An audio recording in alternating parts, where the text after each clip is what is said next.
L'heure du journal des médias de Julien Pichenet. Avec les audiences pour commencer, avec des petits scores pour les chaînes historiques. Oui, c'est TF1 qui est arrivé en tête avec Elsbeth, mais avec 400 000 téléspectateurs en moins que mercredi dernier. On était à 2 900 000 hier soir. Pourquoi cette baisse, allez-vous me demander?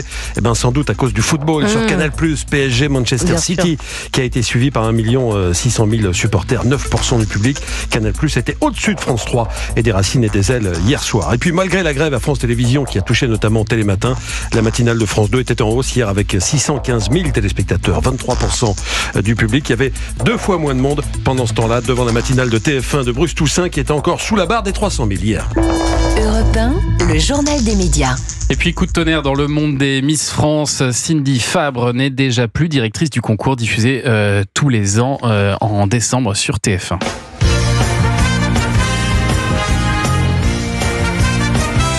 Ah oui, cette fin de collaboration avec l'ancienne Miss France, arrivée à ce poste assez récemment, en août 2022, aurait été décidée d'un commun accord. C'est une décision commune. Jamais je n'aurais claqué la porte toute seule, précise Cindy Fabre, qui avait un contrat de prestataire et non de salarié. Et ce poste de directrice était un complément à une autre activité.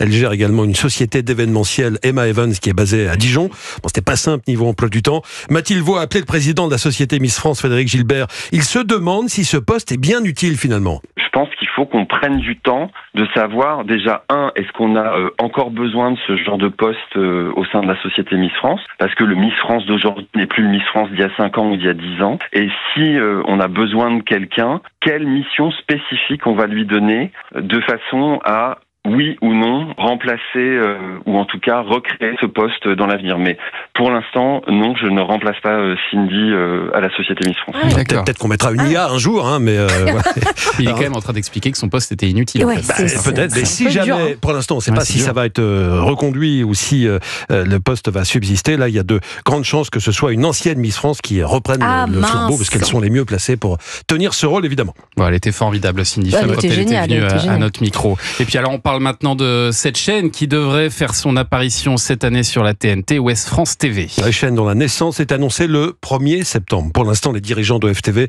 tentent de construire une grille des programmes. Ils cherchent l'équipe qui va assurer le grand talk show quotidien. Alors, d'après le Parisien aujourd'hui en France, pas moins de 50 sociétés de production ont répondu à l'appel à projet. Il n'en resterait plus que 3 des projets. Le journal donne quelques noms de présentateurs qui circulent actuellement en coulisses. Citons Christophe de Chavannes, Sidonie Bonnec ou encore Paul Larouturou.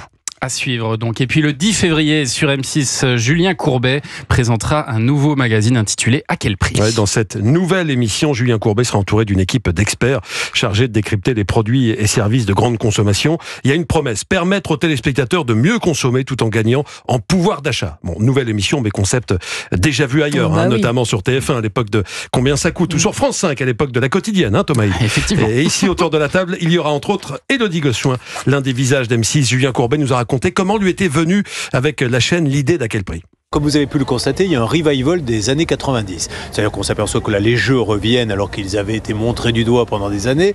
Et dans ce revival des années 90, il y a ces grandes émissions de plateau qui font leur retour, qu'on n'a pas sur M6. Donc on s'est dit, on va refaire une grande émission comme ça, avec du public, on va s'amuser, et on va aller sur un domaine de compétences qui est très tendance, qui est le pouvoir d'achat, puisque les gens ont vraiment besoin d'avoir des petites astuces, et avec Courbet.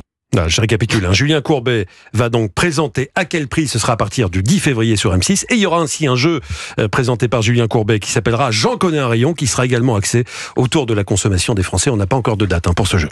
Et puis hier, Bruno Guillon était au tribunal correctionnel de Versailles. L'animateur de France Télévisions s'est adressé aux hommes impliqués dans le homejacking que lui et sa famille ont subi. Vous vous souvenez, c'était en septembre 2023. Vous avez brisé ma famille et un couple. Nous, ma femme, mon fils et moi, on est condamné à être malheureux, a déclaré Bruno Guillon.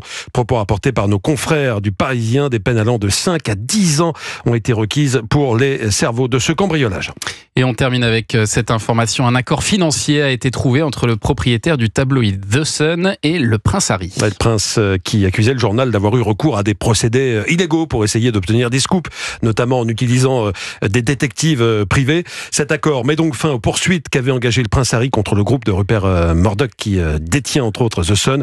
Selon des médias britanniques, l'accord comprend un chèque à 8 chiffres, donc au moins 10 millions, que ce soit des dollars, des livres ou des euros.